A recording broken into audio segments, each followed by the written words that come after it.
পৌষের হাড় কাঁপানো শীতকে হার মানিয়েছে তারুণ্যের উন্মাদনা।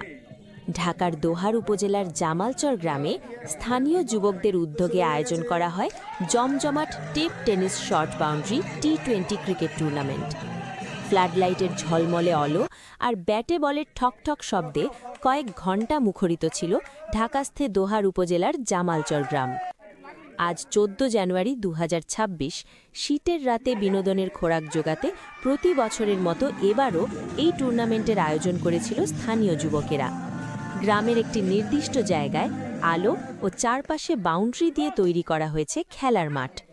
টেপ টেনিস বলে খেলা হওয়ায় এটি স্থানীয়দের কাছে শর্ট পিচ ক্রিকেট হিসেবেও পরিচিত। টুর্নামেন্টে জামালচর সহ পার্শ্ববর্তী বিভিন্ন গ্রামের যুবকেরা এতে অংশগ্রহণ করে। খেলা শুরু হওয়ার পর থেকে মাঠের চার ধারে ভিড় জমিয়েছিল সব বয়সের মানুষ। ছোট বাউন্ডারিতে দ্রুত রান তোলার চ্যালেঞ্জ আর বোলারদের নিয়ন্ত্রিত বোলিং দর্শকদের মাঝে টান টান উত্তেজনা তৈরি করেছিল।